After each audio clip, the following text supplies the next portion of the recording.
I told this country really, really yours, sir? What they did to brown people did to their own poor first and originally in the States. Working class whites were also enslaved, and no one talks about it today.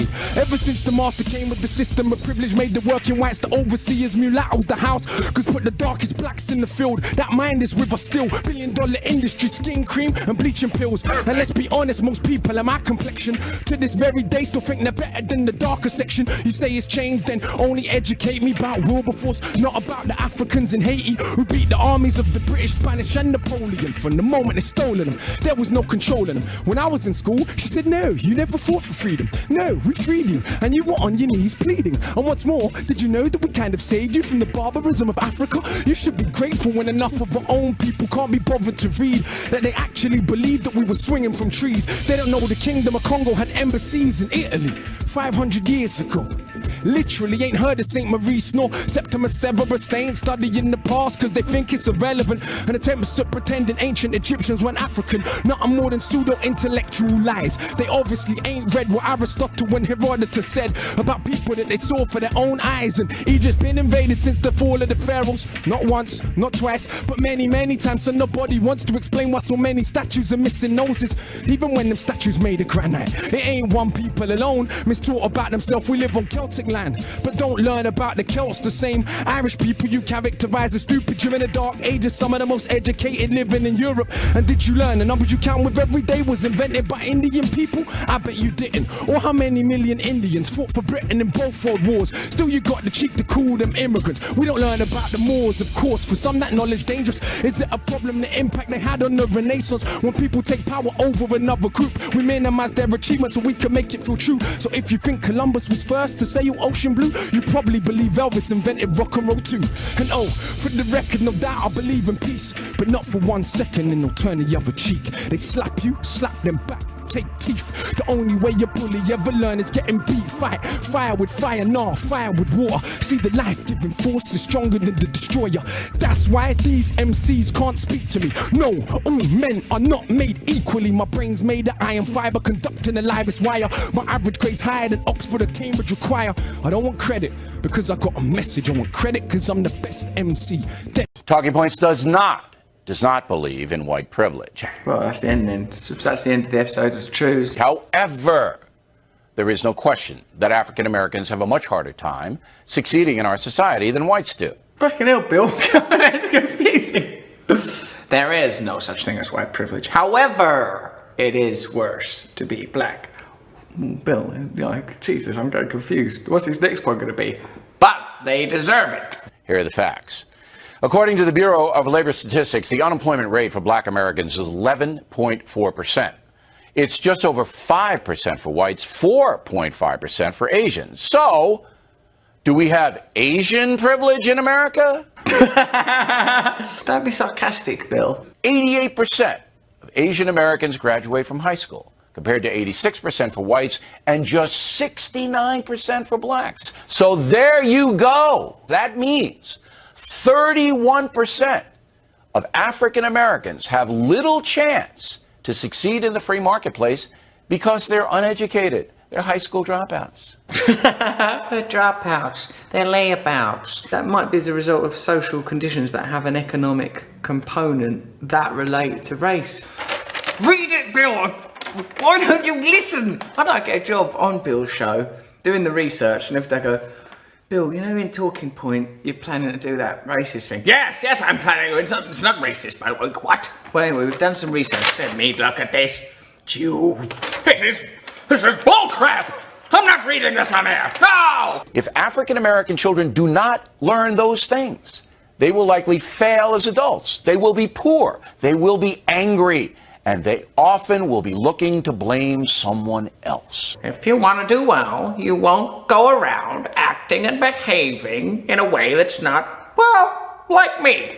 Be a bit more like me, is what I will say, or be a bit more Asian. Those are your options. One caveat, the Asian American experience historically has not been nearly as tough as the African American experience. Yeah, that's a good point, actually. I'm glad that it's you. There is one caveat. Yes, we didn't enslave Asian Americans. We were prejudiced and bigoted against early Chinese settlers. That's true. Slavery is unique and it has harmed black Americans to a degree that is still being felt today. But, in order to... Can't say slavery was bad. But it's this key point. In order to succeed in our competitive society, every American has to overcome the obstacles they face. Fairness and justice, they're always talking about that as being like a really important American values, but here Bill contradicts that. No, you play with a card you're dealt, and if you were dealt the slave card, well, I'm afraid that's tough luck. If you understand Judeo-Christian tradition, you know that Jesus preached widely about forgiveness. I know he would not be happy with the corruption in the American media. I know for a fact that Jesus would not like corruption in the American media. Bill, how do you imagine Jesus, who, let's face it, was a bit of a hippie, would feel about some of these outrageous racist arguments that you put out there, your pro-corporate agenda, your constant condemnation of the poor and the vulnerable? You do not know the mind of Christ, Bill. They wouldn't like that at all. The Nazarene loathed dishonesty. Loathed dishonesty. I've been studying Jesus pretty hard now, and I picked up that the best way to interpret the message of this great mystical mind is by going on Fox News and being a bit of a bastard. Factor tip of the day: in your life, strive to be fair. Strive to be fair. Bill, you can't say that. Are you striving to be fair today, even? Yes, I was striving. Surround yourself with quality people, and you will have a quality life. Like me, I hang out with that crazy Judge Janine lady, and things are getting better and better. Bomb them, keep bombing them, bomb them again and again. She's just a joyous woman to be around. I wish Bill O'Reilly was my granddad. I've gone beyond hating him. He's too lovely. Granddad, what was that stuff that mad racist stuff you were saying on Fox yesterday? Oh, come on, that's just a bit of fun. Do you want to go in the garden? There is absolutely no evidence, none at all, that Jesus was married to anyone or had any children. In the past, some have written that Jesus had brothers and sisters, but there's no evidence of that either. His family lived communally with other families, and at the time, if you were in that circumstance, everyone in your dwelling was referred to as a brother or sister. Okay, so let's take that knowledge of this community thing where people live together and call each other brother and sister and turn it into the most selfish, individualistic, and judgmental value system in the history of man. But that doesn't mean we have to be nice. The 8th commandment says, "Thou shalt not bear false witness against thy neighbor." That means you are not to say anything untrue about a fellow human being. But what about yourself or other things you may exaggerate? Every human being lies on occasion. That's fine. Carry on with that. Many of the deceits are trivial and unintentional. Like, remember, for example, when I said I was in the Falklands War? Trivial. Or maybe when we blamed the citizens of Ferguson for the police shooting them dead in the street. Unintentional. The singer Beyonce makes a video that is very explicit for children, particularly young girls between the ages of 10 and 14, who are vulnerable, don't know how to really process this. So I said, maybe this isn't a good thing.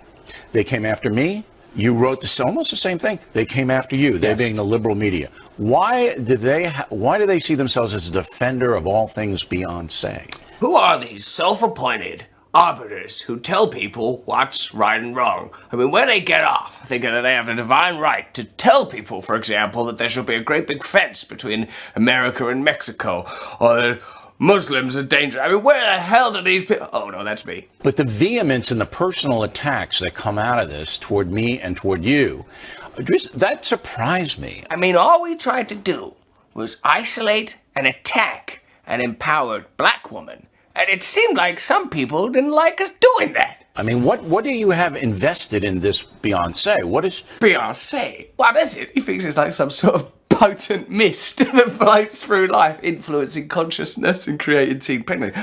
Oh, God, close the window, dear. The Beyonce is rising. Oh, man, independent, make your teenage pregnant. Here's the point. She doesn't have to go there. She doesn't have to be do successful. It, and she chose to do it. She could be a trend setter. Bill O'Reilly telling Beyonce, you could be a trend setter. Why don't you set a trend like me? What I'm trying to do, for example, is be like an old guy, criticizing everything, particularly young, attractive black women. Give it a go. The president said in an interview with Glamour magazine that he can't listen to Beyonce with his daughters because it would embarrass him. I mean, like, I don't want to be reductive, but it just is image after image of powerful black people. And Bill O'Reilly go, no, I don't like this. You could be forgiven for thinking Bill O'Reilly just doesn't want powerful black people. I was surprised. I mean, the attacks. Even last night, the left-wing websites, O'Reilly and Huckabee's obsession with Beyonce, like we care about her. Day 2 of me not caring about Beyonce includes this breakdown of why I don't care about Beyonce and why I don't find her appealing at all and why I'd never imagine myself on my knees behind her going, could you love me? That's coming up after the break. And the fact that Beyonce is black is not irrelevant either. How is that relevant, though? If she is, like, I went after Eminem. I went after him. Hey, Eminem. What, man? Stop it! Stop with those long, shouty poems you do, those brilliant cultural analyses, the way you've tapped into the psyche of lower-class American people and provided a voice to the world with a lyrical genius not seen since Jacobean Britain. Okay, Bill. Because I just think he's vile. And then I went after Ludacris. Ludacris! Yeah, stop injecting humor and lightness into the world of hip-hop. Okay, Bill. But the black woman, then it gets into another zone, you're saying. Today we're going to be with our friend and malevolent uncle, Bill O'Reilly, and he's going to teach us why everything in your life is your fault as an individual. There's no such thing as society, particularly not if you're a black person. All right, so you say that the Republican Party is apathetic. Maybe, that might be true. Every so often Bill just drops the facade and just goes, yeah. I mean, I think they're more intimidated, though, than uncaring. I think they're afraid. By what? I think they're afraid. I think they're afraid of black people. Are black folks scared? Are they scary? No. The white Republican power structure is afraid of black Americans. Bill? What do you say? They don't know how to treat them. They don't know how to speak to them. Stop saying them, Bill. Stop saying them. They don't know anything about the culture, and they don't want to be called a racist bigot, so they stay away. But why does that make you scared as opposed to being interested in understanding? Well, because I'm one of the primary propagators of these ideas, and my livelihood depends on these kind of divisions. They feel it's not worth the trouble, the few votes they might siphon off. Siphon off? It's not worth the trouble. That's how democracy works. We're not about to siphon off a few votes by caring about our fellow man, to whom we have a great debt.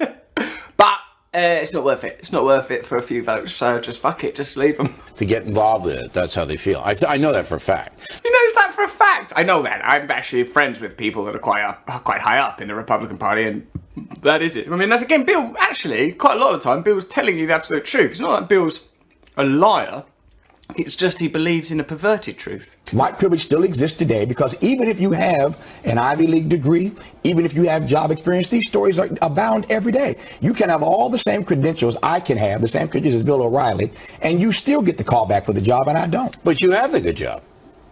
Oh, we're talking me. Yeah, you just said you.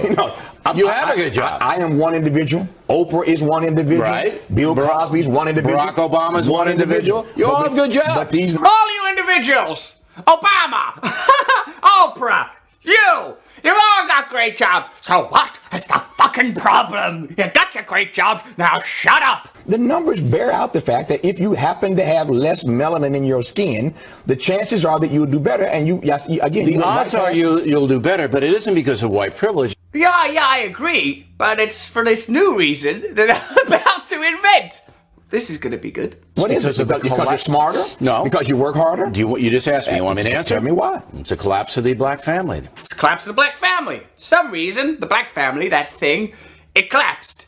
I don't know why it collapsed. It's not that there was any external pressure on it, or any condemnation, or unequal opportunities, or any of that. Just for no reason, the black family, it just went in like a souffle. Maybe someone opened the other door.